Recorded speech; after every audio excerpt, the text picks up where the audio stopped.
ça, j'aimerais procéder. J'espère que cela va fonctionner pour tous ceux qui participent. Je vais commencer avec la présentation PowerPoint. On va faire ça, j'espère, à l'intérieur de 10 minutes, puis après ça, on va ouvrir ça aux périodes des questions. Alors, il y a une question qui court, qui sont sur les bouts de plusieurs lèvres. C'est quoi la discrimination systémique? What is systemic discrimination? Est-ce que cela veut dire que les gens sont des racistes ou des gens sont naturellement des personnes qui ont des préjugés? Does it mean that when we talk about systemic discrimination or sometimes racial discrimination, does that mean that everybody is a racist? Does that mean that everybody has their prejudices? Ben, c'est pas l'idée qu'on veut véhiculer. On a trouvé une belle définition. Excusez-moi. On a trouvé une belle définition qu'on aimerait partager avec vous. Et ça revient d'une femme qui est maintenant une juge sur la Cour suprême du Canada, Rosalie Silberman-Abela. Et elle avait donné une définition en 1984 que vous pouvez lire ici.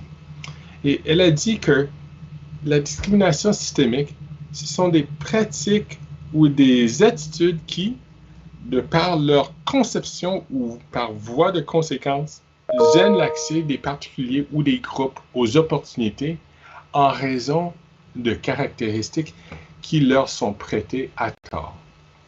C'est très important. Alors, cela ne veut pas dire que les gens sont des racistes, mais il y a des attitudes. Et peut-être avec les meilleures attitudes, les actions mènent à des caractéristiques. On va prêter des caractéristiques à des gens. So one of the best and the first definitions of systemic discrimination that we had comes from Judge Rosalie Silberman-Abela, who is a Supreme Court justice now, but she developed this in 1984 as part of the Royal Commission report on equality in employment. She defined it as practices or attitudes that have, whether by design or impact, the effect of limiting... Apollon is now joining. Bon, je demande des personnes qui viennent de nous joindre de mettre votre micro sur sourdine et de cette façon-là, les gens ont pu participer. So, going back to Judge Abela's definition, she said the practices or attitudes that, whether by design or impact, that have the effect of limiting an individual or a group's right of the opportunities generally available because of attributed rather than actual characteristics. Alors, il y a quelque chose d'inconscient qui passe par ici. J'espère que vous voyez que je change les diapositifs. Faites-moi signe, mon équipe, si cela n'est pas le cas. Bien que les circonstances de la discrimination systémique ne soient souvent pas apparentes, alors c'est difficile à trouver ça, elles ont souvent des conséquences d'exclusion pour de nombreuses personnes. Par exemple, on utilise l'exemple ici, une entreprise tire de la fierté de cette technique inclusive de consolidation d'équipe. Toutes les semaines, les mardis soirs, les membres du personnel sont invités et encouragés à jouer au soccer ensemble. Mais la conséquence discriminatoire pour les employés qui ne peuvent pas participer réussissent moins bien à s'intégrer au réseau interne qui pave au chemin aux promotions. Alors, dans mon exemple, quand j'étais un adjoint politique, quand j'étais jeune et j'étais un adjoint politique sur la colline, moi j'étais aussi un jeune papa, père de famille. Et tous mes collègues, ils partaient pour prendre un drink les vendredis soirs ou ils faisaient des activités les samedis durant l'après-midi. Mais moi, je ne pouvais pas assister parce qu'il a fallu que j'occupe mes enfants. Alors, de cette façon-là, j'avais manqué cette opportunité de faire beaucoup de réseautage. Et à plusieurs reprises, je me sentais un peu à l'extérieur de la gang. Alors, vous pouvez voir comment est-ce que ça fonctionne. So, in English, though circumstances of systemic discrimination may not often be apparent, they frequently have exclusionary consequences for many individuals. And there's an example there, but I also talked about in French of my own personal example. When I was when I was much younger, and I was a political assistant on the Hill, I was also a young father of kids. And so where my colleagues would get together for drinks, or they would do activities together on Friday nights or on Saturdays, well, I was never able to be a part of that because I had to take care of my kids. And I was quite happy to do so. But I always felt a little bit on the outside of the group of friends who were there. Everybody was very nice to me, but there were just some things that I wasn't a part of, and some les courroies de transmission. There was some networks that I just weren't really a part of. Alors, here are some interesting examples of systemic discrimination within Canada. Some of them I really like to use quite a bit. So Indigenous peoples are 8 times more likely than non-Indigenous peoples to be incarcerated in Canada on average. 8 times more likely. Yet studies have shown that Indigenous peoples are no more likely to commit a crime than non-Indigenous people, all things being equal. So how do we get to that point? For Black Canadians, Blacks are 3 to 4 times more likely to be incarcerated than the general population. Yet, studies have also shown Black Canadians are no more likely to commit a crime than non-Black Canadians. So we're left with this uncomfortable question: is how did we get to that point? What is it about? Where are we looking for crime? What assumptions go into why we look for it and see it in certain groups and not in others? Why is it if we're on a bus and there were 12 Black teenagers on the bus, we'd probably stop a little bit and just look around? Whereas if there were 12 non-Black teenagers or 12 white teenagers, we might not think that that's exceptional, and we'll just go and take our seat. So what's going on in our questions? It's not because we're racist, far from it, but there are just some underlying assumptions that play at work, that work on us, that lead to some really wonky results when you add them all up. Alors, comme je disais concernant les Autochtones, je disais que quand on regarde le système incarcéral au Canada, les Autochtones sont 8 fois plus souvent incarcérés que les non-Autochtones. Tandis que toutes les études ont démontré que les Autochtones ne sont pas plus aptes à commettre un crime, enfreindre la loi que les non-autochtones. Alors, que se passe-t-il? Même chose avec les Noirs, qui sont 3 à 4 fois plus aptes à être incarcérés dans nos pénitenciers, prisons canadiens. Alors, qu'est-ce qui se passe dans cette question-là? Quels sont les jugements inconscients qui œuvrent, qui travaillent, qui grugent, qui nous encouragent de chercher des méfaits parmi un certain groupe cible dans la société? Cela ne veut pas dire que les gens sont racistes, mais cela veut dire qu'on a juste des préjugés, des préjugés inconscients qui sont à l'œuvre. Let's take a look at linguistic issues.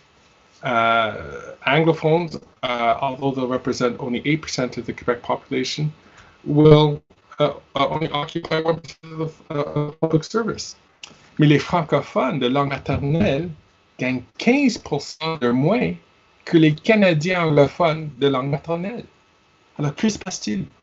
Pourquoi est-ce qu'il y a ces différences, tandis qu'on ne peut pas dire que les anglophones, we can't say that anglophones are less competent at occupying public service jobs, et on ne peut pas dire non plus que les francophones sont moins aptes à faire une bonne job pour recevoir le même salaire.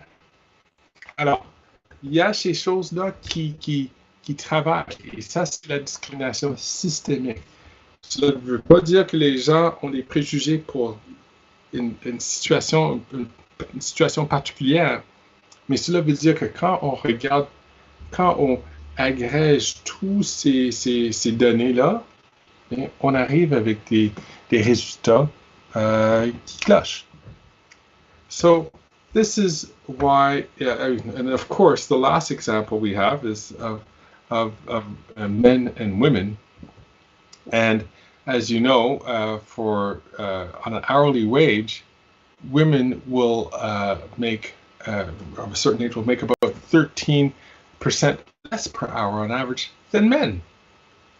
Alors, une étude que je cite dans le 4e point ici, c'est que les salariés canadiennes d'un certain âge gagnent en moyenne 13,3% de moins de l'heure que leurs homologues masculins. Alors, que se passe-t-il?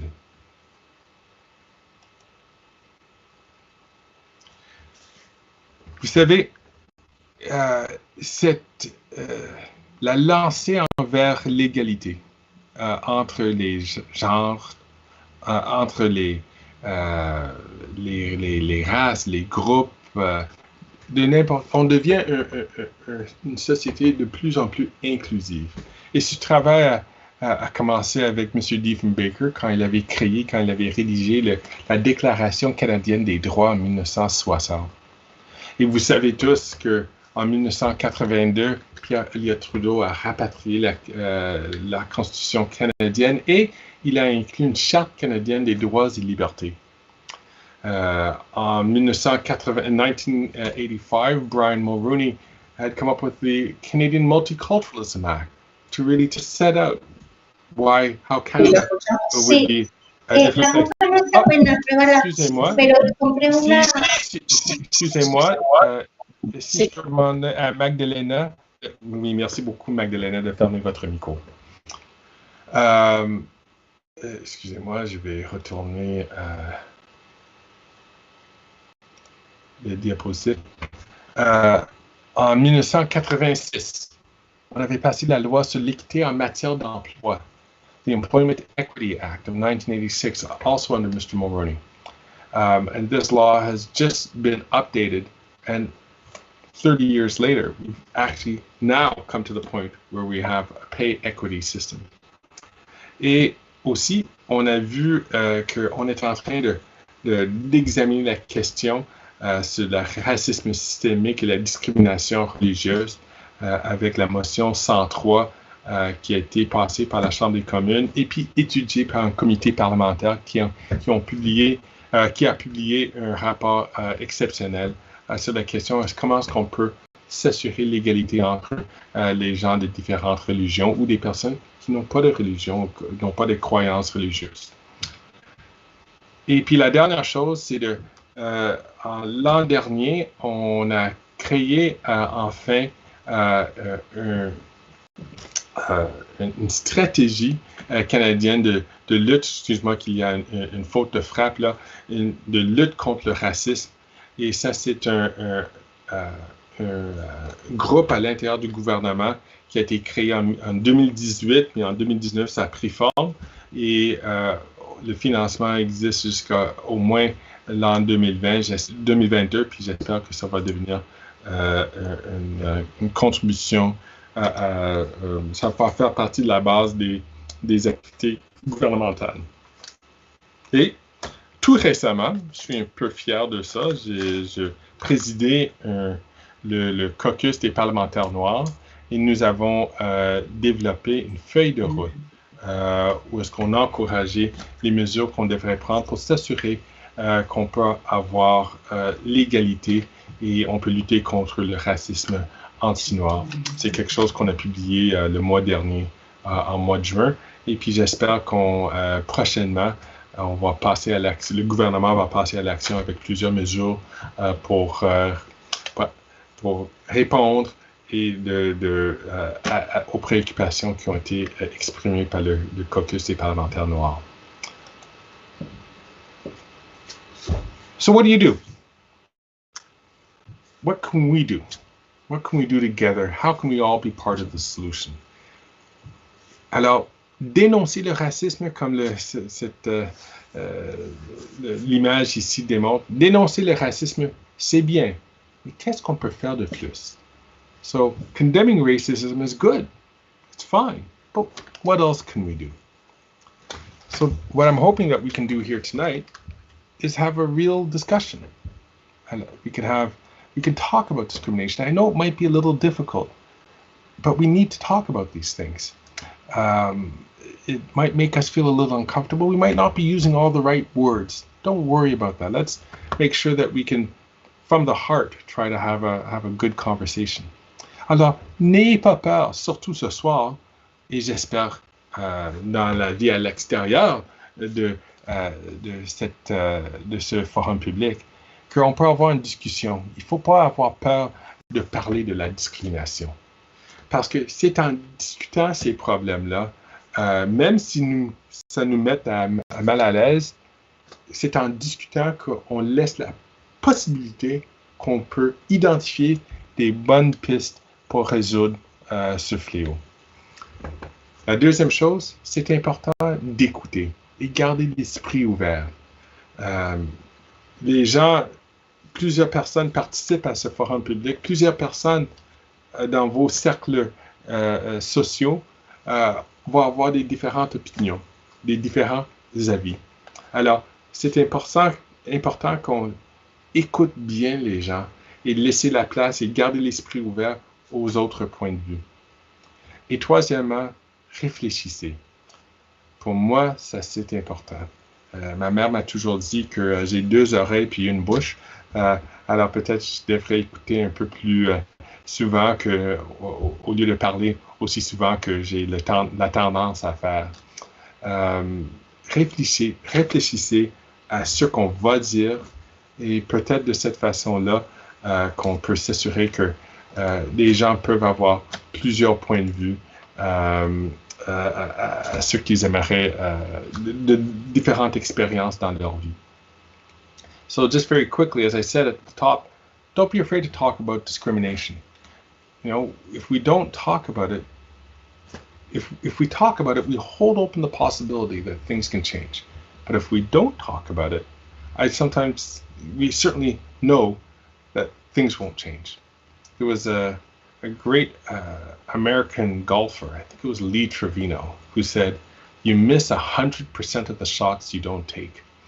And I always thought that was an important thing. You always should have hope that by taking the shots, I have hope that having this discussion, we can change things in our community.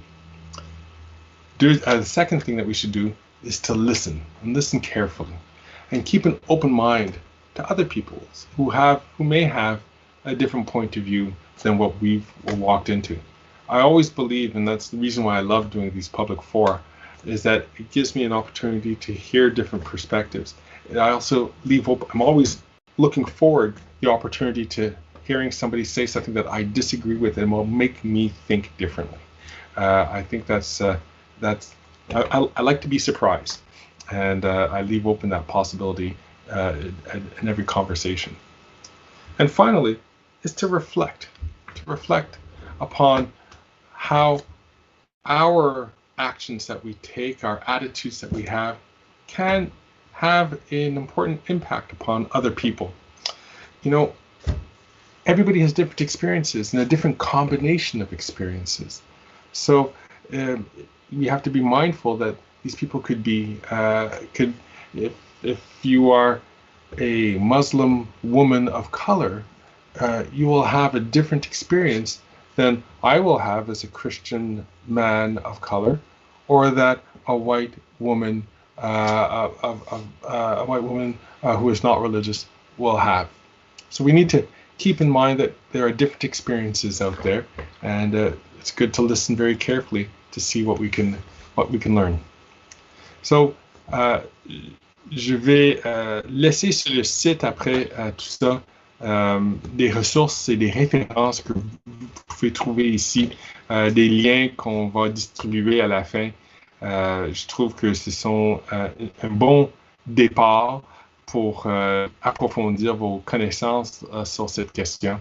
So I'll leave you with some reference points here. that we'll be happy to share with you at the end of the session. So you can click on that and take a look at some of the information that's out there to help deepen your understanding of this question. So thank you for your patience. Merci de votre patience. Je vous cède la parole. Alors, je vous cède la parole pour poser vos questions ou faire des commentaires, puis on peut avoir une belle discussion. Comme j'ai dit au début, si vous pouvez utiliser votre souris, vous pouvez lever votre main virtuelle et de là, on peut identifier les personnes qui aimeraient parler. So I'm going to ask you if you could please use, if you please click on, use your mouse, click on the hand icon to indicate if you would like to participate and ask a question or make a comment on what you've heard tonight. So, and the microphone is yours. So, who would like to break the glass? Qui aimerait briser la glace? Alors, je vois qu'il y a Robin White. Robin White. Alors, Robin, on va activer votre micro. Je pense que c'est activé. I think it's activated. Go ahead, Robin. Oui, merci à Mr. Fergus pour nous permettre de parler. Je vais laisser en fait ma... Excusez-moi, Robin, c'est pas Mr. Fergus et ça, c'est pas tout le monde, c'est juste Greg. Alors, qu'on s'entend, une belle discussion, on va pas avoir des prétences ici. Oh, c'est bien. Donc, en fait, je vais laisser ma femme s'exprimer parce qu'en fait, c'est elle qui est noire, donc c'est elle-même qui a expérimenté la discrimination. Donc, moi, je vais le laisser parler. Si jamais il y a quelque chose à compléter, je vais aussi ajouter. Super, merci, Robin. Oui, bonjour. Mon nom est Esther Malanda, donc je suis noire. Bonjour, Esther. Pardon, mais oui, bonjour, merci. Merci beaucoup pour cette occasion que vous nous donnez de nous exprimer et de dire vraiment ce qui nous préoccupe en tant que Noirs dans ce pays. C'est vraiment une bonne occasion pour nous. Merci beaucoup. Et ma question, en fait, c'est par rapport, je vois que vous avez émis beaucoup de bonnes résolutions, que des bonnes lois, la bonne réglementation pour pouvoir aider les personnes de couleur à s'affirmer ici au Canada. Et vous avez donné aussi des recommandations, les attitudes à prendre pour ne pas subir de la discrimination, pour ne pas être comme victime. Mais ma question est de savoir quel pouvoir avez-vous en tant que gouvernement? Quelles sont les mesures que vous prenez, que le gouvernement prend pour pouvoir vraiment faire que ces recommandations-là soient vraiment vécues au quotidien? Parce que ce que nous vivons en tant que Noirs dans les systèmes, c'est différent. Parce que ça se passe de façon subtile, de façon que l'on n'arrive même pas à réaliser que c'est vraiment du racisme. Parce que la personne, les occasions où j'ai vécu ces racismes-là, je suis enseignante de formation, mais ici, j'ai dû travailler à 2 endroits. J'ai dû refaire même une autre formation en santé, juste à cause, en fouillant le racisme. Et dans l'enseignement, par exemple, ça s'est passé ça se passe au niveau, par exemple, de l'embauche, de l'embauche. Il n'y a pas de mesure d'accompagnement. Donc, moi, par exemple, je vais donner juste un petit indice. J'ai reçu un permis pour pouvoir travailler comme suppléante, mais on ne m'a jamais appelé pour aller travailler. De toutes les fois où on m'a appelé, c'est 1 heure pour aller faire 1 heure. Alors que dans mon cercle d'amis Facebook, il y a une Québécoise une jeune Québécoise qui a juste le secondaire 4, qui avait mis une publicité pour dire « Venez appliquer, il y a manque d'enseignants, il n'y a pas d'enseignants pour aller faire la suppléance, vous n'avez juste besoin que du secondaire 4 pour pouvoir travailler, alors que moi, j'avais déjà le permis, j'avais la qualification, bien qu'elle est extérieure, mais j'avais le permis, mais on ne m'appelait pas. Et arrivé dans l'une des classes, c'est une petite fille noire qui est venue me souffler à l'oreille pour me dire « Madame, il n'y a pas beaucoup comme vous ici, on ne les voit pas. » Ça m'a intriguée. C'était déjà un signe. Et j'ai eu à être embauchée quand même, mais on m'a congédiée sans préavis. Et après, j'ai dû même voir le commissaire pour qu'on puisse faire le suivi. Le commissaire a fini par démissionner. Le président aussi a fini par démissionner. Pourquoi ils ont démissionné? On ne sait pas pourquoi. Et moi, j'ai dû me rabattre au niveau du syndicat. Mais ce qui est curieux, c'est que le chef du syndicat m'a dit « Madame, ça ne sert à rien d'insister, de vouloir chercher à ce qu'on vous fasse justice. Vous n'êtes pas la première à subir ça, ce genre de choses. Allez chercher l'emploi du côté peut-être de la commission scolaire des draveurs. Et là, c'était à la commission scolaire, à la CSPO, c'est-à-dire la commission scolaire des portages de l'Outaouais que ça se passait. Ils m'ont dit que ça se passe toujours. Oui. Je veux pas, c'est juste que j'aimerais m'assurer que tout le monde va avoir la chance de faire un commentaire ou de poser des questions. Peut-être on peut résumer, si vous pouvez venir un petit résumé prochainement. Je veux pas vous décourager, mais c'est juste pour laisser la place aux autres pour qu'on puisse avoir une bonne discussion dans le temps qui est alloué. Non, pas de problème. Pour terminer, donc, dans le domaine de l'enseignement, par exemple, ça se passe, par exemple, au niveau du stage. Donc, l'enseignant s'arrange à vous donner un patient compliqué et pour prouver que vous ne valez rien, vous n'êtes pas capable. Donc, comment est-ce que vous allez faire pour pouvoir vraiment nous sécuriser dans les profondeurs de ce système-là? Donc, voilà. Donc, moi, je pense que si on essaie de voir quel genre de recommandations on peut appliquer ces deux situations pareilles, ce qu'on voit dans l'enseignement où il y a un manque de Noirs qui enseignent dans le district, ou bien qu'il y a beaucoup de Noirs qui n'arrivent pas à passer leur examen pratique au niveau des soins infirmiers, on pose la question, quel pouvoir, comment on sait que ces choses reviennent du domaine de Québec, les pouvoirs de Québec, l'éducation et puis la santé, quel pouvoir est-ce que le gouvernement fédéral détient pour assurer qu'il y a une suite, pour assurer, par exemple, que dans la santé, qu'il y a une évaluation qui peut être faite par un conseil diversifié pour qu'on évite le problème où quelqu'un sous-consciemment pénalise certains individus à cause de leur couleur. Et quand il s'agit pour l'enseignement, entre-temps, on avait essayé de faire le suivi avec un rapport qui s'intitule l'accès à l'égalité d'emploi qui est publié par le gouvernement de Québec. Et c'était un rapport qui était publié, ce que j'avais eu accès, c'était de 2013.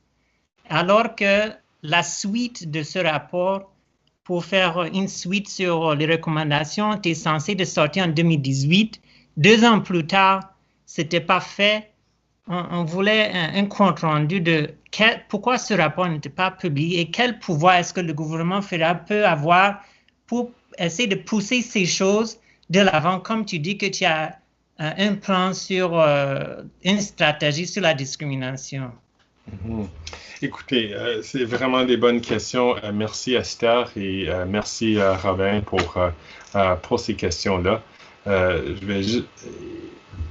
C'est important à dire que les pouvoirs, il y en a plusieurs qu'on a. Il y a certainement la Commission des droits humains qui existe où est-ce qu'on veut s'assurer que on peut éviter des cas où il y a de la discrimination, où est-ce qu'on peut on peut on peut exposer les cas de la discrimination qui sont pas mal évidentes. Il y a plusieurs autres lois, des chartes qui se fait appliquer pour qu'on puisse faire l'évaluation entre les pratiques qui arrivent à nous puis les grands principes qu'on a devant nous. Tout ça, c'est important. Est-ce que le fédéral peut s'imposer son point de vue avec les provinces, dépendamment de quelle optique on va appliquer? Est-ce qu'on va utiliser la charte? Oui, c'est vrai. On utilise les tribunaux pour imposer ça. Mais tout ça, on va mettre tout ça à côté. La question, c'est de changer les attitudes. Parce qu'on peut avoir beaucoup de lois avec beaucoup de responsabilités et des pouvoirs pour changer des choses, mais cela ne change pas vraiment les attitudes. C'est important qu'on encourage toujours un esprit plus ouvert. Et c'est la raison pour laquelle j'insiste que c'est important qu'on prend le temps de toujours poser la question, si on veut créer une société inclusive, où on veut avoir une vie où on va s'assurer que les gens seront inclus, il faut toujours poser la question, quand je rassemble des gens autour d'une table, qui n'est pas là? Qui n'est pas présent? Est-ce que les femmes sont présentes? Est-ce que les jeunes sont présents? Est-ce que les gens issus de la diversité sont présents? Et quels gens? Est-ce que les gens d'une autre orientation sexuelle, est-ce qu'ils sont présents? Alors, pour moi, ça, c'est toujours la question que je me pose quand j'organise des activités. Et je trouve qu'en faisant, juste le fait que tout le monde est ensemble, puis on commence à jaser, on peut identifier des points communs, là, on crée la communauté. Et petit à petit, on commence à marcher dans les souliers des autres. Pour moi, ça, c'est le plus important. Alors oui, on a des projets de loi qui vont s'assurer qu'on peut améliorer le sort des gens issus de la diversité ou des personnes racialisées ou des personnes ou des femmes qui ne sont pas toujours rassemblées autour de la table. Mais le plus important sont les attitudes. Mais pour répondre à votre question, Esther, par rapport à l'embauche, encore une fois, c'est important à poser des questions ou si ce n'est pas vous, vous pouvez demander à un ami à écrire une lettre pour demander des résultats où ce qu'on peut dire, OK, combien de vos enseignants suppléants sont des femmes, tout d'abord. Deuxième, combien sont issus des communautés culturelles? En se faisant ça, vous forcez l'administration à commencer à poser des questions parce que probablement ils vont dire « Oh, on ne mesure pas ces questions-là ». Mais je sais que ces questions vont toujours rester dans leur tête. Il faut organiser des rencontres ou écrire des lettres à vos députés provinciaux ou à moi en tant que votre député fédéral en me posant cette question-là parce que moi, je vais poser ça à un ministre ou je vais poser ça à un premier ministre. Et en se posant ces questions, cela veut dire que cela donne une bonne indication que ce sont des questions qui sont importantes pour les gens. Alors, pour moi, c'est vraiment important qu'on examine la question, qu'on soulève ces questions-là. Y a-t-il d'autres personnes qui aimeraient poser une question ou soit faire un commentaire? Are there other people who would like to? S'il vous plaît, puis aussi j'ai remarqué que M. Pitre a une question, Jason Pitre. Alors, vas-y, Derek.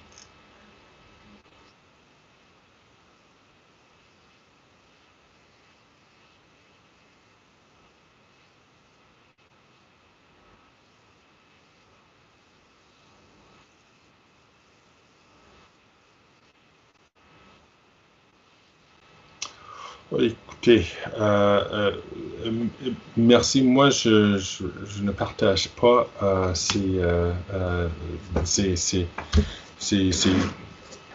des déclarations aussi larges que ça.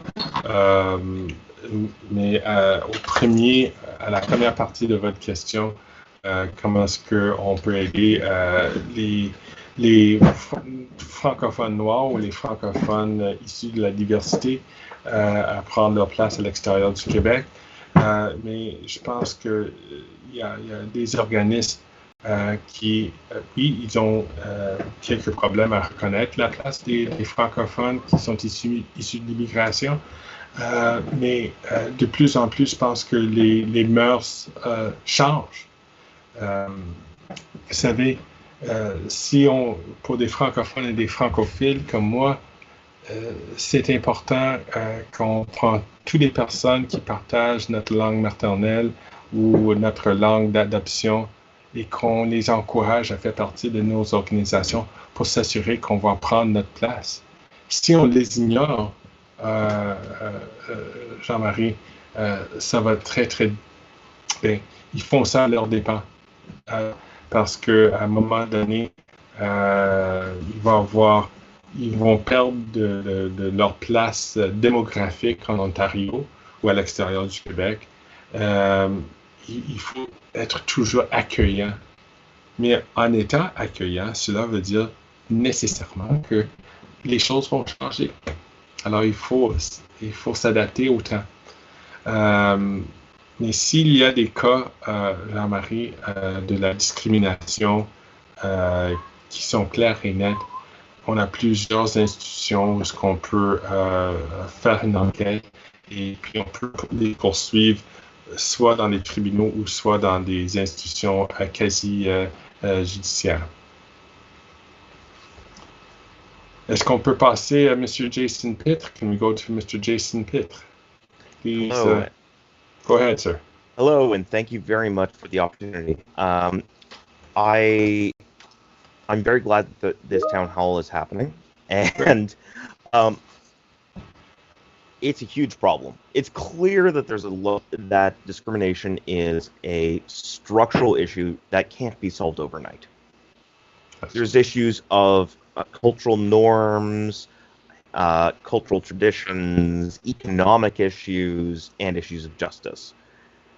My particular interest is in focusing on the most egregious situations where it's completely within the federal government control, specifically the realm of justice, and specifically reducing the 8 times multiplier for Indigenous peoples in federal prisons, as well as the 3 times multiplier for Black Canadians.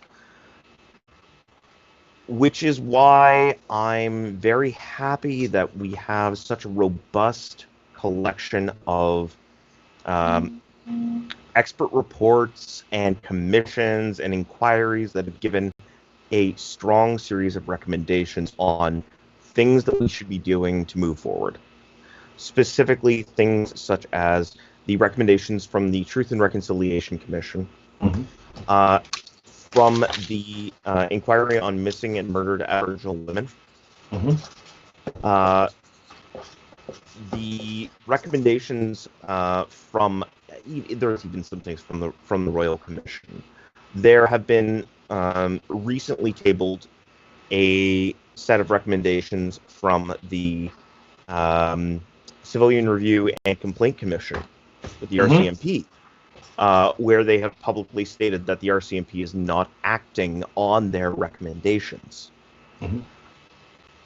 And we've even had a statement by the Canadian Association of Police Chiefs recommending decriminalization of simple possession, which has been shown statistically to be specifically and predominantly harming peoples of color and Indigenous peoples.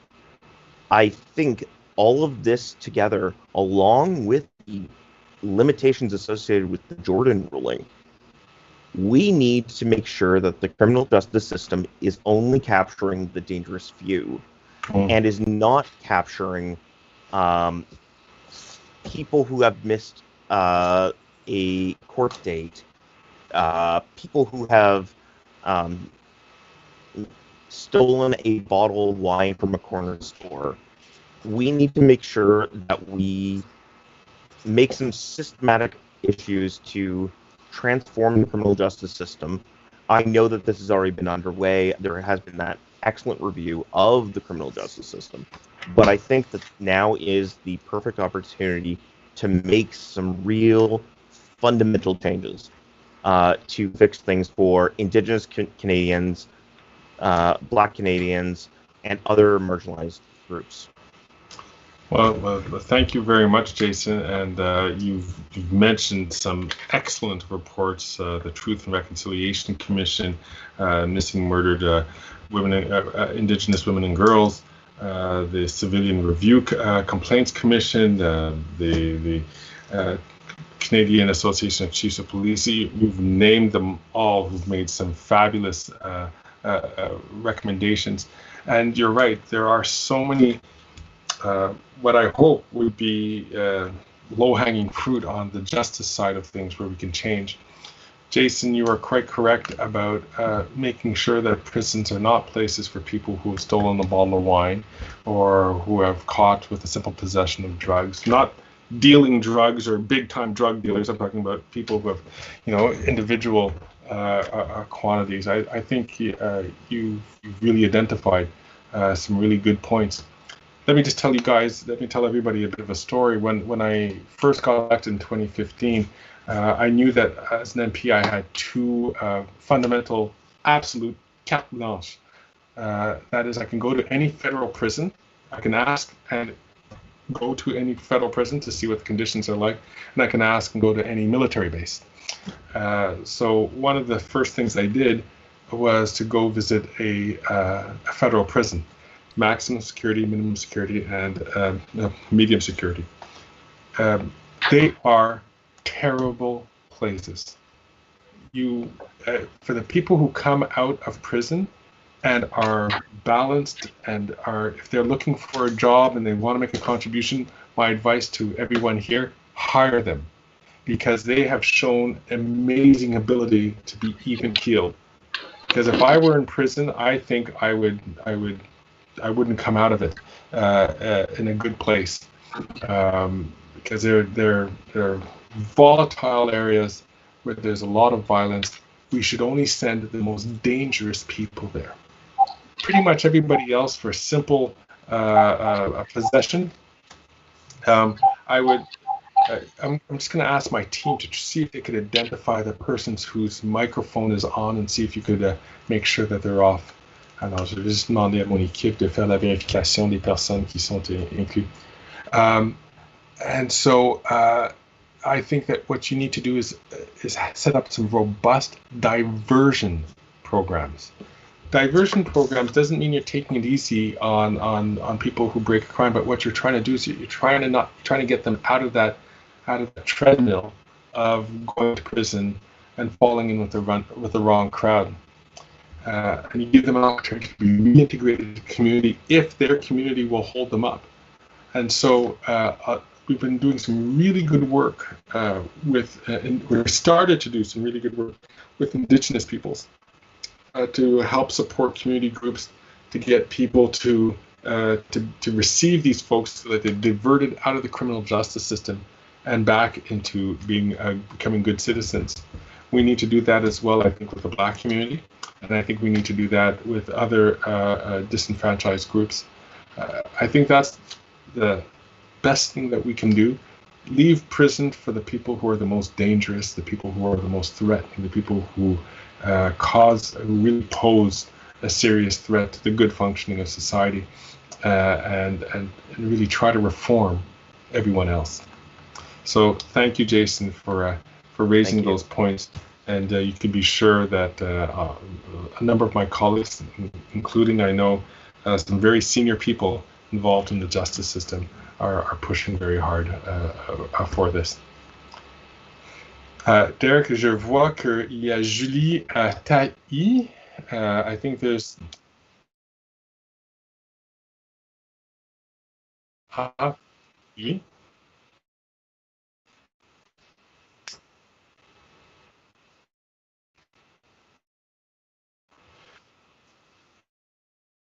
Oui. Écoutez, allez-y.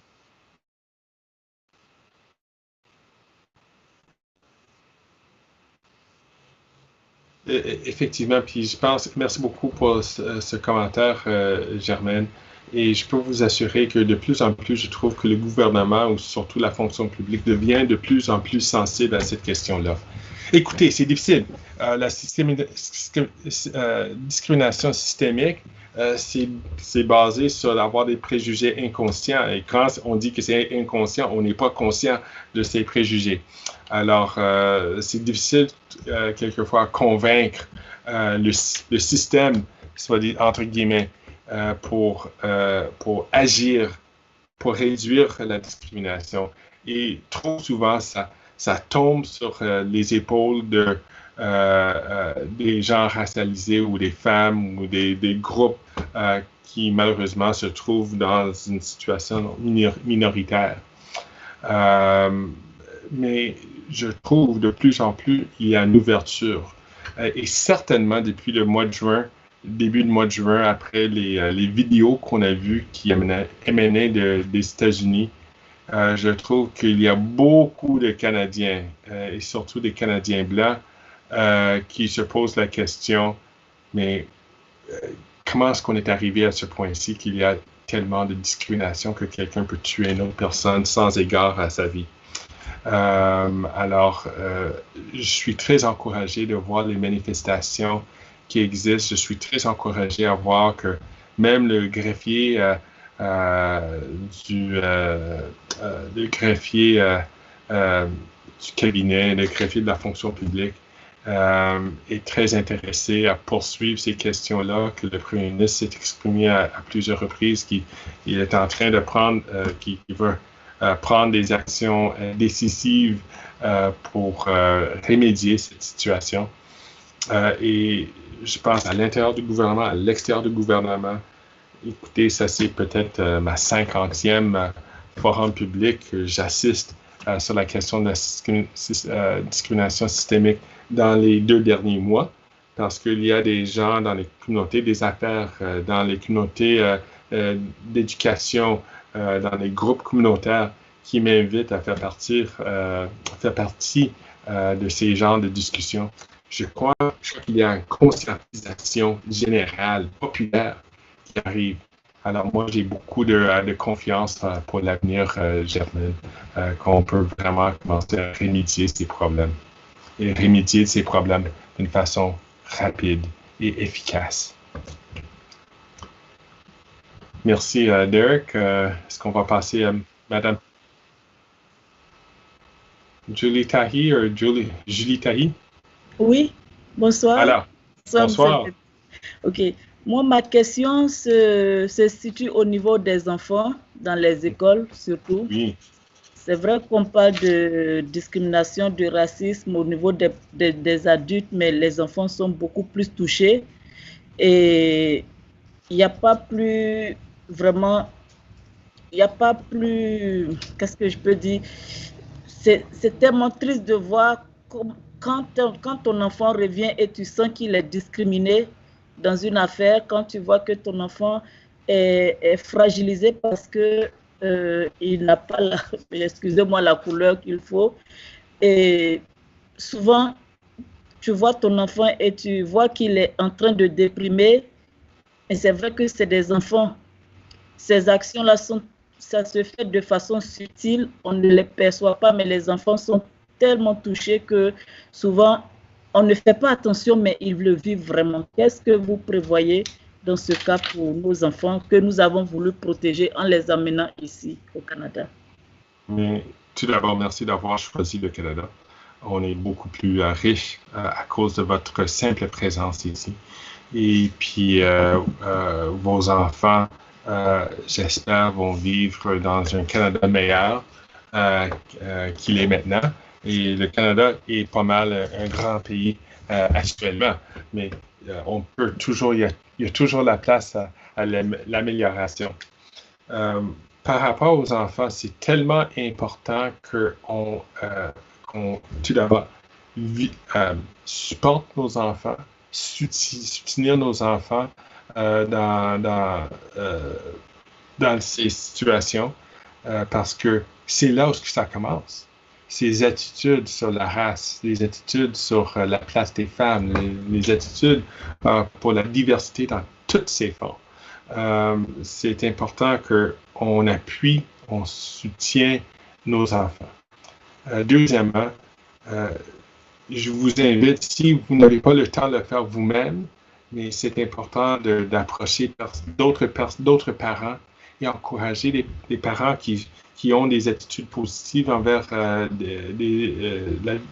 diversité, qu'on encourage ces parents-là de faire partie du conseil des parents à l'école. Moi, il y a 25 ans, quand mes enfants ont été petits, j'étais président d'un conseil des parents à mon école locale. Et puis, on avait quelques incidents sur la question de la discrimination. J'étais très chanceux d'avoir un directeur d'école qui était très ouvert d'esprit à ces questions-là. Il a rapidement cherché des outils, des ressources de la commission scolaire pour entamer une discussion, pour résoudre quelques problèmes qu'ils ont eu. Et puis moi, je pense qu'on avait légué à l'école un meilleur environnement pour les enfants. Et ça commence avec les parents. Puis, ça commence avec les enfants, tout d'abord. Ça commence avec les parents, en soutenant nos enfants. Et puis, ça prend un groupe des parents et des profs, des enseignants et de l'administration de l'école pour créer un environnement beaucoup plus sain, beaucoup plus ouvert. Alors, si je peux vous encourager à parler avec les enseignants en premier, parler avec les parents, parler avec les enseignants, parler avec comment on dit ça en français, mais le guidance counselor. Je ne sais pas si quelqu'un peut venir à mon aide. Avec ça, je me conseiller aux élèves pour s'assurer qu'on peut créer un environnement sain et un environnement sécuritaire pour les gens issus de la diversité. Cette année, peut-être, je vous donne l'impression que c'est très flou, mais honnêtement, il faut avoir ces discussions-là. C'est pas assez juste d'avoir une grille formelle, un processus. Il faut vraiment changer les esprits, les cœurs des gens pour s'assurer si on veut vraiment casser et éliminer le fléau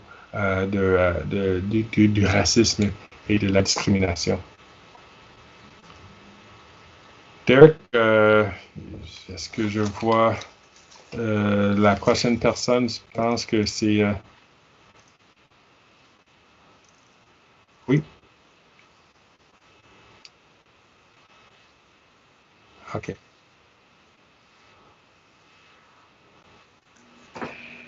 Ah, merci. Merci pour la bonne prononciation.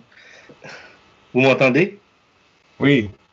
Oui, bonjour Greg, bonjour toute l'équipe. Bonjour. Moi, je suis très content d'être là sur cette plateforme virtuelle à commenter un sujet, on peut dire brûlant et non brûlant aussi. Brûlant parce que ça fait l'actualité, non brûlant parce qu'il faut le savoir traiter. Je vais faire une petite réflexion sans aller beaucoup plus dans les émotions, parce que, comme on dit, la discrimination, c'est un gâteau que tout le monde mange. Tout le monde a sa part. Mais je ne vais pas aller discuter sur ma part. Je vais juste faire une réflexion. Et comme on sait bien que pas tous les gâteaux sont bons pour la santé. Ah oui, c'est certainement. Je suis très émotionné par la première discussion de Estelle et Rabin pour dire ce qui se passe actuellement. Donc moi, je dois dire que Canada, un grand merci pour nous accueillir comme immigrants. Deuxième chose, c'est que je dois ajouter dedans, si je n'ai pas pu faire quelque chose pendant 20 ans dans mon pays, et je ne peux pas le faire dans 2 ans dans un autre pays, mais il faut que je travaille dur, j'attends mon tour pour y arriver. La troisième chose, c'est que je dois dire que quand j'étais dans mon pays, quand je voyais des expats venir travailler, je disais, il est venu prendre ma place. Donc, c'est un peu cette approche que je me mets pour me consoler. Si je crois que j'ai été discriminé, je dis, mais probablement le Canadien il est en train de penser que je suis venu prendre sa place, mais qui est tout à fait normal quelque part. C'est pour ma consolation, qui n'est pas normal légalement, mais qui est tout à fait normal pour la consolation. Cinquième chose, je dois dire qu'on ne peut pas dire qu'à chaque fois, si on n'est pas réussi, c'est la discrimination. On voit l'exemple que Greg est là comme député parlementaire fédéral, mais il est noir, donc il est là-bas, donc il a eu sa chance. Il faut attendre que tu fais ta preuve et tu arrives à un bon moment, et les portes vont s'ouvrir et tu vas t'arriver. C'est un peu de cette optique-là que je suis en train de réfléchir que c'est vrai, on regarde mondialement ce qui se passe, on regarde les États-Unis, ce qui s'est passé. Et on est chancé d'être là, on est chancé qu'on est protégé. Je prends un peu tout ce que Jason a dit. Le gouvernement fédéral, les institutions font des grands efforts pour contrer tout ça, pour limiter toute cette, on peut dire, collateral damage des dégâts. Mais cela va prendre beaucoup d'années parce que la discrimination n'a pas commencé aujourd'hui. Ça date du temps d'esclavage, donc c'est un peu, c'est là. Et ce qu'on voit actuellement, c'est le tip of the iceberg. Mais cela va uniquement être éradiqué quand tout le monde qui sont sur la plateforme vont partager cette opinion pour dire que, écoute, moi j'étais sur une plateforme, on a discuté de ça. Il faut cesser de dire ça c'est nous, ça c'est leur. Il faut dire une seule chose, c'est nous seulement. C'est nous, c'est le pays, la communauté, les enfants, la famille. C'est comme ça qu'on va sortir de la discrimination systémique. Et la dernière chose... Oui, allez-y. Excuse-moi, Greg. La dernière chose, c'est que, oui, je dois dire qu'on doit admettre que nous sommes tous des êtres humains, que ce soit les policiers, que ce soit les gens du fédéral, les directeurs, les embaucheurs, etc. Il y a des différentiels, comme on dit en anglais, le mot approprié, individual differences, which is very normal. Et on doit l'accepter qu'à cause de ces différences-là, on doit accepter les opinions des gens. Moi, je suis là comme tous les immigrants aussi. J'attends mon tour, j'attends mon opportunité. Si une organisation m'a discriminé, je sais qu'il y a d'autres portes qui vont s'ouvrir. Je serai serein, je serai positif. Merci de me donner l'occasion de partager un peu mon opinion. Ça va s'améliorer dans le futur, mais pas dans 50 ans, mais un peu plus que ça. Un peu plus que ça. Merci. Écoutez, merci Audi pour votre intervention. C'est très important. Et puis aussi, je veux dire une chose. Oui, le Canada est un grand pays. Oui, la discrimination existe depuis toujours, puis on ne va pas l'éliminer du jour au lendemain. Mais cela n'excuse pas non plus qu'on peut rendre le Canada un meilleur pays. On peut faire du Canada un meilleur pays. On peut prendre les moyens puis les actions pour améliorer le sort de tous les Canadiens. Et deuxièmement, parce que je sais bien qu'on ne va pas créer le ciel du jour au lendemain, mais on peut prendre des actions aussi. Et on peut faire notre possible pour demander mieux. Pour exiger que le Canada fasse preuve de leadership sérieux pour s'assurer qu'on peut améliorer les choses pour tous les Canadiens. C'est dans notre intérêt de le faire. Alors, il faut être optimiste et patient en même temps. Il faut travailler très fort, mais il faut aussi reconnaître qu'on ne va pas tout avoir dans notre espérance de vie. Il faut laisser... il faut pas créer toute une révolution immédiate et à 100% parce qu'on sait qu'on peut créer autant de tort en se faisant, mais cela n'excuse pas l'immobilisme. Il faut prendre des actions, il faut voir du progrès. Et puis moi, je pense que nous avons tous une responsabilité envers les générations à venir, de leur donner un meilleur Canada qu'on avait, un meilleur Canada qu'on avait reçu de nos parents ou des générations antérieures. Alors, à part de ça, je pense qu'on est 100% sur la même longueur d'onde. Même à part de ça, je pense qu'on est sur la même longueur d'onde. Il y a des choses à faire. On peut faire des choses. Vous avez cité mon élection, par exemple. Moi, je dis toujours, il faut laisser la place aux gens à choisir mieux. Je me souviens, il y avait des politiciens ou des anciens politiciens qui m'ont dit, Greg, jamais à Lermer vont élire un noir. Et moi, j'étais beaucoup plus optimiste et dit, donnez la chance aux électeurs de faire leurs propres décisions. Moi, j'ai confiance que si je gagne, c'est pas parce que je suis noir. Et si je perds, ce n'est pas parce que je suis noir non plus. C'est à cause des idées. Puis je pense que les gens sont très ouverts. Et jusqu'à date, je peux vous dire que mon expérience avec ma communauté ici, dans Lermer, c'est une expérience où 99,9999999% était très, très, très positive. Il y a peut-être 2 ou 3 individus qui auraient dit quelque chose déplacé. À part de ça, je pense que, grosso modo, les gens, si on leur donne la chance, ils vont saisir l'occasion pour démontrer leur bonne foi. Alors, pour moi, je pense qu'il faut avoir confiance qu'on peut tous jouer un rôle et que, oui, peut-être il faut travailler un peu plus fort pour accomplir ça, pour changer les idées, mais je suis la preuve que c'est entièrement possible. Derek, le prochain?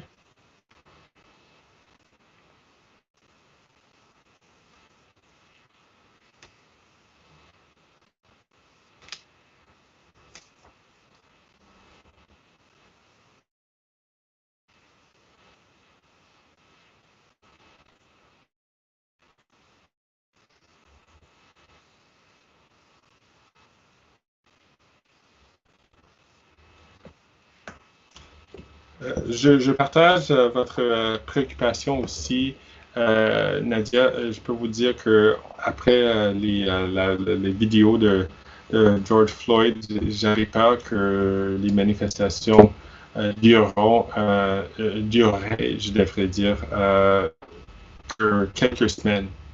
Mais 2 mois plus tard, on en parle toujours. 2 mois plus tard, on voit des reportages aux nouvelles. On lit les journaux, puis on parle toujours de ça. Je pense qu'il y a quelque chose de fondamental qui a changé cette fois-ci. Et ça m'encourage parce que c'est pas quelque chose qu'on peut régler à l'intérieur de 2 mois. Ça prend de l'effort. Et je suis très encouragé de voir autant de personnes qui assistent ce soir sur cette question.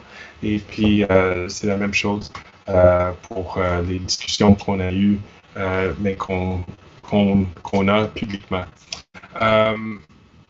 Derek, c'était quoi la première chose qu'elle avait mentionnée? Peux-tu répéter un petit peu?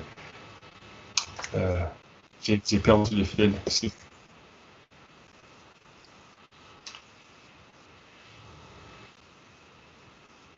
Oui. Oui. On avait parlé de ça dans notre déclaration des parlementaires, du caucus parlementaire des Noirs. Et la première chose qu'on a dit, qu'il faut désagréger les données. Alors, cela veut dire qu'il faut mesurer les impacts de nos décisions. Par exemple, avec la COVID, quand on va traiter des gens qui testent positivement, qui ont eu un test positif pour la COVID, si on leur demande une question, de quelle race pouvez-vous faire une déclaration, de quelle race est-ce que vous appartenez-vous, vous allez voir que si on est cohérent avec ce qui se passe aux États-Unis, en Grande-Bretagne, puis en France, on va trouver que les gens racialisés, et surtout les Noirs, et peut-être dans notre cas, les Autochtones, seront plus, les Autochtones dans les endroits urbains sont plus durement touchés que la population générale. Et puis ça génère la question, mais pourquoi? Mais ça, c'est une chose à répondre. Mais c'est important de faire cette collecte de données. Et de cette façon-là, on peut prendre des décisions éclairées pour répondre aux besoins. Il faut qu'on commence à prendre l'habitude de poser ces types de questions dans plusieurs choses qu'on fait. De cette façon-là, on peut mieux cibler nos investissements, nos ressources financières pour répondre et solutionner les problèmes. Alors, pour moi, ça, c'est la première chose. Et puis, pour répondre au reste, je pense qu'il devrait y avoir des mesures économiques, on devrait avoir des mesures pour régler la question de la justice, comme Jason avait mentionné. Il faut s'assurer que dans l'administration de la fonction publique ainsi que dans le secteur privé, qu'il y a la diversité de haut en bas pour s'assurer qu'on peut prendre des décisions plus résilientes. Et dernièrement, il faut valoriser la contribution des communautés culturelles et surtout, dans mon cas, des Noirs, dans la culture, dans notre patrimoine canadien parce que nos contributions existaient depuis longtemps. Bon, Derek, to the next question. Allô? Je pense que tu as dit Simon. Bonsoir Greg, ça va bien? Très bien, Simon, vous? Oui, ça va bien, merci. Tout d'abord, je tiens vraiment à te remercier, comme toujours, un forum public sur un sujet très important. On a vu, moi, comme beaucoup d'autres ici, sont très intéressés par parler d'un sujet comme ça, puis ça me fait vraiment plaisir. Je tiens aussi très rapidement à te remercier sur les statistiques aussi qu'on a vues, même au niveau des langues, quand on parle de discrimination systémique. Les anglophones versus les francophones au Canada, c'est très intéressant, comme moi en tant que francophone, de voir que c'est une dimension aussi qui existe à l'extérieur de la couleur des peaux. C'est aussi les langues qu'on parle, les cultures qu'on amène, les religions qu'on a, et que ça l'affecte vraiment, vraiment plusieurs facettes. Fait que je pense que de comprendre ça nous aide vraiment à attaquer le problème de façon plus complète. Donc, merci beaucoup pour ça. Ma question pour toi ce soir, c'est à l'intérieur du système démocratique, est-ce que vous trouvez que c'est difficile de jouer par rapport à une question si importante lorsqu'on voit des personnes en pouvoir, certains politiciens, comme on a vu François Legault commenter sur la question de la discrimination systémique, on a vu Doug Ford aussi commenter là-dessus, quasiment être même sceptique au niveau de cette question à l'intérieur de nos provinces et à l'intérieur de notre pays. So in English, what are your thoughts and how hard is it within the democratic process to work with people in power like Premier Doug Ford or Premier François Legault that comment or are even skeptical about even acknowledging systemic discrimination within provinces or Canada as a whole? Merci beaucoup pour vos commentaires et vos questions, Simon, dans les deux langues. Tout d'abord, je dois dire que oui, c'est dur. C'est frustrant quand les gens ne peuvent, pour moi, quand les gens ne peuvent pas même accepter l'existence du racisme systémique. Pour ces deux cas, et puis écoute, je vous ai dit ça publiquement, je vais continuer à dire, je suis en profond désaccord avec ces deux premiers ministres sur cette question-là. Mais au lieu de juste tirer des boulets rouges envers ces personnes-là, moi, je trouve que c'est une belle occasion pour leur donner la chance de changer leur esprit en les engageant dans un dialogue. Simon, your comments are excellent. Your question was excellent. It's very frustrating. But I think it's to hear politicians not recognize the existence of systemic discrimination. And that's tough. But on the other hand, I see it as an opportunity, an opportunity to engage in a dialogue with them, to have a polite conversation, to try to point out to resources that exist within their own governments as to the existence of systemic discrimination. If you check out my social media page, especially Twitter, there doesn't seem to be a week that doesn't go by that I try to politely engage Monsieur Legault by citing groups or organizations within Quebec that are funded by the Quebec government or that are actually part of the machinery of government, which clearly recognize the existence of systemic discrimination. Alors pour moi, en ayant une discussion polie, respectueuse, je devrais dire, je pense que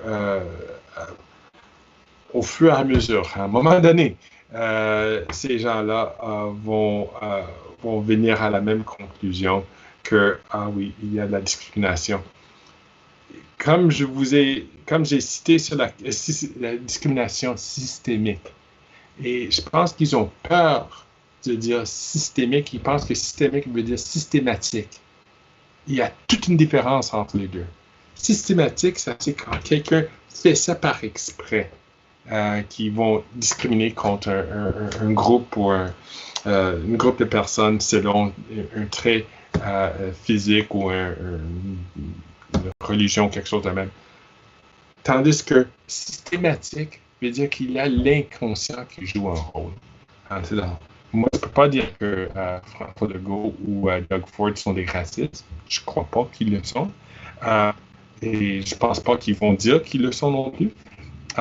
Mais ils ont peut-être des préjugés inconscients qui travaillent, ben voilà. Et en ce faisant, il faut être patient, il faut trouver les bons moyens pour laisser leur le temps de réaliser, de constater que peut-être j'ai pas bien compris. Et maintenant je comprends mieux et maintenant je peux voir que cela existe. Alors voilà. Il faut d'un côté, oui, je vous invite à continuer à pousser ça puis à continuer la lutte aussi lorsque vous êtes capable dans toutes les discussions politiques. Merci. Merci encore, c'est bon. Mr. Ford?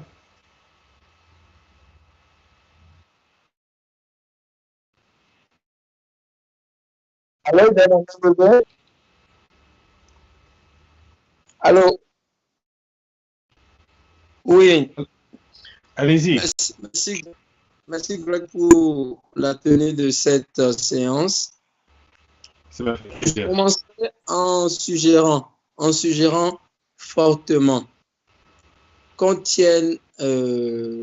donne la possibilité aux minorités de s'exprimer.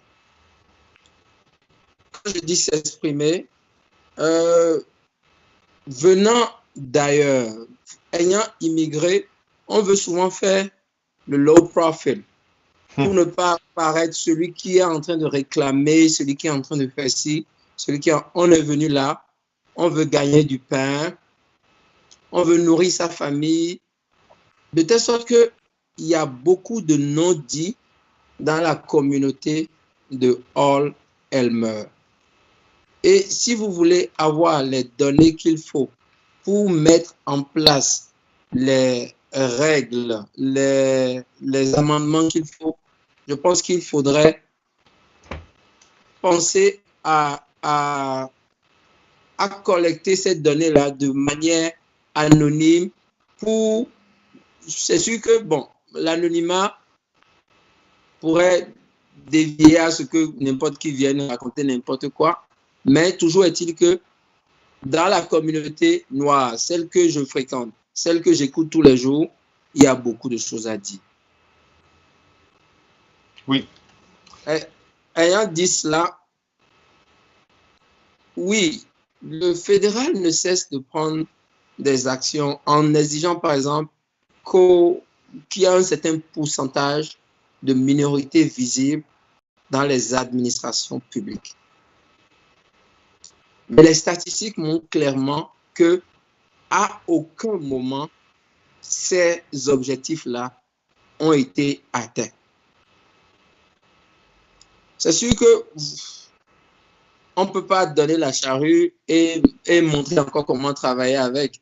Mais à votre niveau, quelles sont les autres actions qui sont possibles pour emmener ça plus loin? Une chose est de prendre la loi qui va avec, une chose est que cette loi-là soit passée en action effective sur le terrain. Ouais. Mais merci Aubin pour cette question, puis on va parler de la fonction publique fédérale en particulier. Écoutez, la fonction publique, les Canadiens issus de la diversité forment à peu près 23% de la population générale du Canada. Dans la fonction publique, à peu près 18% de la fonction publique est composée des gens issus de la diversité. Alors, on est presque là. Pas tout à fait, mais tu sais, on est dans les... on est beaucoup mieux placé que plusieurs autres administrations ou fonctions publiques à travers le Canada, à l'exception de celle de l'Ontario. Ceci étant dit, le hic, c'est dans la distribution des gens issus de la diversité. Alors, le plus haut qu'on monte, quand on monte les rangs de la fonction publique, ça devient de plus en plus homogène quand on monte les rangs.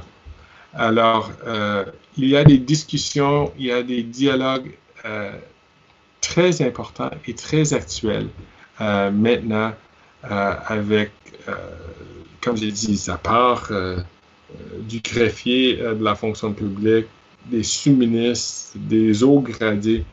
Tout le monde est saisi avec cette question-là parce qu'on sait qu'en 2020, ce n'est plus acceptable. Oui, il y avait des programmes qu'on avait entamés auparavant qui nous mènent à la situation actuelle et maintenant les gens sont prêts à examiner d'autres moyens pour enfin colmater ce fléau.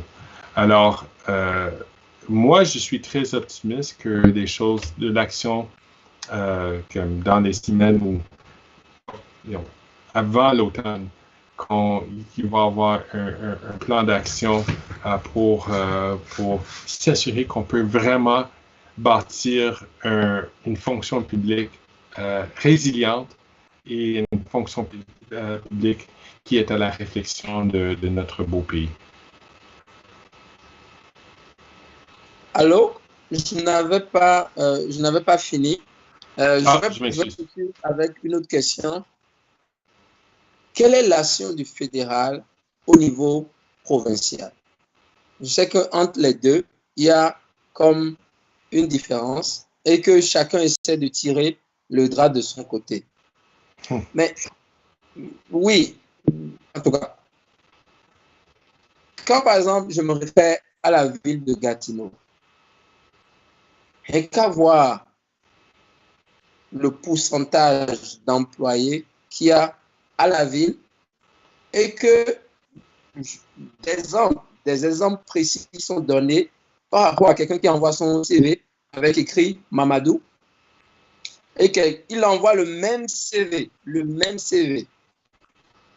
Rien qu'en changeant Mamadou pour Marchand ou bien Boissonneau. Et cette personne est appelée le lendemain. Or, il avait envoyé le même CV avec Mamadou il y a cela des mois. Il n'a jamais été appelé. On est appelé à se poser des questions. Et ces questions-là, je voudrais que vous nous apportiez des réponses. Des réponses dans le sens où quels sont les autres moyens? Quels sont les autres outils dont on dispose dans ce genre de cas? Parce que autrement, beaucoup vont continuer à dire le bastion du racisme systémique demeure la ville de Gatineau. Oui, est-ce que même le premier ministre du Québec est déjà prêt à reconnaître cela? Non. Quand il le nie, ça veut dire que tous ceux qui sont en dessus de lui vont faire la même chose. et en continuant à le nier, ça ne laisse pas une bonne impression. Et mieux encore, ce que ça va faire, ça va juste renforcer les gens dans leur mutisme à s'exprimer. Parce que, bref, pour ne pas être émotif, je vous demanderai quels sont les autres outils dont on dispose, par exemple, au niveau provincial pour faire avancer les choses. Merci. Oui, mais tout d'abord, il y a théoriquement des pouvoirs qui existent au fédéral pour imposer sa volonté sur les provinces, mais ça n'a pas été testé depuis un siècle. Alors, je n'aimerais pas mettre ça à l'épreuve. Les provinces et le fédéral sont des gouvernements, ce sont des partenaires. Ils sont des gouvernements avec des responsabilités différentes. Alors, on ne peut pas dire on ne peut pas justifiablement dire qu'un gouvernement est inférieur à l'autre. Cependant, il y a une impression populaire et pour plusieurs raisons, comme j'ai dit, on peut dire que le gouvernement fédéral a un rôle de leader, mais c'est ça qu'il faut exiger de leadership. Parce que, vous avez entièrement raison, quand le chef d'un gouvernement provincial ne reconnaît pas des vraies choses, mais ça encourage non seulement le mutisme, ça encourage l'immobilisme, qu'il n'y a pas de... que c'est pas nécessaire de prendre des actions. Tout ça à dire que ici à Gatineau, moi je trouve que l'administration municipale, au moins le conseil municipal et puis les conseillers puis le maire, et surtout le maire, ils font, tous ces politiciens municipaux sont en train d'exiger beaucoup de leadership. C'est la raison pour laquelle Gatineau avait créé leur comité Vivre ensemble. Et puis à l'intérieur de ce comité, ils avaient organisé un sommet sur le Vivre ensemble. Et puis la ville a fait sa mea culpa. La ville a reconnu qu'ils n'ont pas fait assez pour diversifier l'administration de la ville.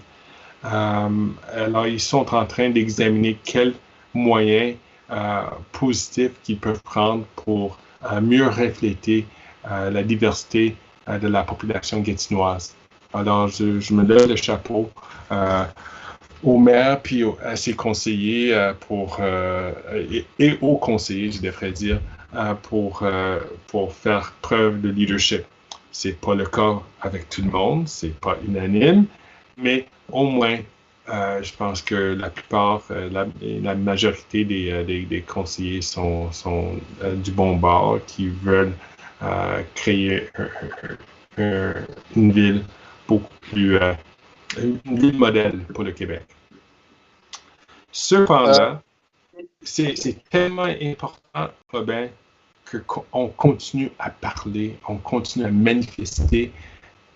Écoute, si toi, tu n'es pas intéressé à te présenter un jour pour devenir conseiller comme a fait Mme Mireille Apollon, qui était un grand leader, une grande leader noire ici dans la région, qui a décidé de se présenter comme conseillère. Elle était mairesse suppléante. Et c'est ça qu'on devrait faire. Alors, si ce n'est pas toi, connais-tu quelqu'un d'autre issu de la diversité qui aimerait se présenter? Puis, aidez cette personne-là, s'il te plaît, à gagner leur élection. Même chose au provincial, même chose au fédéral. Moi, je n'ai pas besoin d'être le seul député issu de la diversité dans la région. Rends-moi un service et travailler très fort pour avoir d'autres, pour que je ne me sente pas tout seul.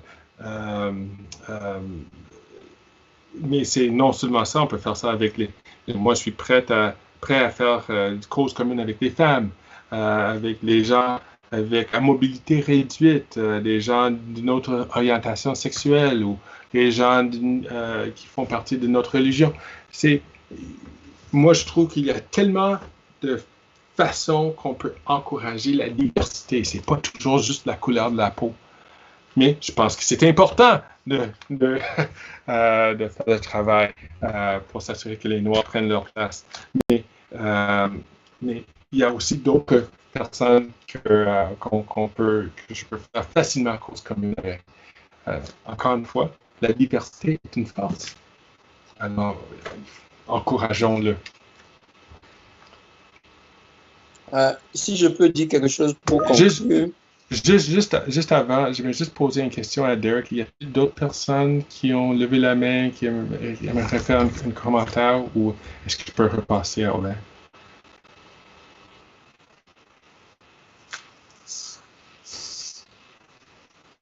Alors, vas-y, Aubin.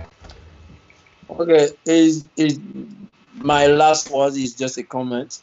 When I choose to immigrate to Canada, I know what I will be facing. And overall, Canada is one of the best countries to immigrate. And want it or not, that the truth, what guide my choice to be here. But still, there are still something to do to make Canada the best in the world. And everybody in our community is just do the little you can, and that's put those little stuff together. It will make our Canada the best in the world. Thank you. Well, Aubin, I think you said it. That's beautifully said. I can't make it any better. I agree. It's a great country. I love this country. It is my home. I'm profoundly attached to this country. And yet, I still know that we can even make it a better place. And I want to make a Canada that is a Canada of my dreams, and I think it's of the dreams of most Canadians. So let's all work together towards it. And I'm glad, Aubin, that you chose to come here. Some of us didn't have an option. we were here, but as I like to say, I think we won the lottery of life. On a gagné le gros lot pour être né ici, et je pense que vous avez gagné le gros lot aussi en choisissant le Canada. Avec ça, tout le monde, je sais qu'il est 21h, puis on arrive à la fin, mais j'aimerais vous remercier pour vos commentaires, pour vos questions probantes, et aussi pour votre dialogue modéré et raisonnable. Surtout sur une question aussi sensible que ça, quelquefois on peut déraper facilement. Mais moi, je suis toujours, et je vante Hollermer à mes collègues, je dis que j'ai la meilleure circonscription de loin au Canada parce que je trouve que les gens ici sont très réfléchis, très modérés et ils sont curieux. Et avec cette combinaison, on peut avoir des discussions approfondies et des discussions qui vraiment qui nous donnent beaucoup, qui nous redonnent beaucoup. So I'd like to thank you all for participating in tonight's forum. I always tell my colleagues in the House of Commons that I have the best writing by far because I find that the people are thoughtful. I find that they express themselves moderately, and we just seem to have really, and people here are curious. They want to know more, and it's such a wonderful thing. There's we don't have to fall into partisan games here. We can have a real good discussion, and you certainly did not disappoint on tonight for a very sensitive subject as is systemic discrimination. We have not set the date for our next public forum. I'm hoping that we'll be able to do it near the end of August, the virtual public forum. You know, we've in the first mandate, we had 24 live in-person meetings at the Université de Québec mostly, and they were always very useful and helped me in my role as your representative and also as a federal legislator. But now with the pandemic, we are moving more towards the virtual. So I appreciate that you have taken part. If I could encourage you, perhaps Derek, I'll ask you to share the screen again to the last slide, for the Engage Parle slide. Because I can't do door knocking as I used to because of the pandemic, I'm asking to do some virtual door knocking and to get your opinions on a whole host of subjects. Alors, je vous encourage à participer à notre site d'engagement Parle, ou Engage Parle. Et avec ce site, je ne sais pas, Derek, si tu peux partager ton écran. Est-ce que c'est possible? Oh, ça semble super. Super. Avec ça, ça c'est un moyen où est-ce qu'on peut dialoguer virtuellement, et puis non seulement avec moi en tant que votre député, mais j'espère entre vous comme citoyens. Voici Derek qui est en train de partager, télécharger les informations. Vous pouvez trouver ce site. Excusez-moi, on va aller à la fin. Et c'est gregfergus.ca/engagement en français. So in English, it's engageparle.org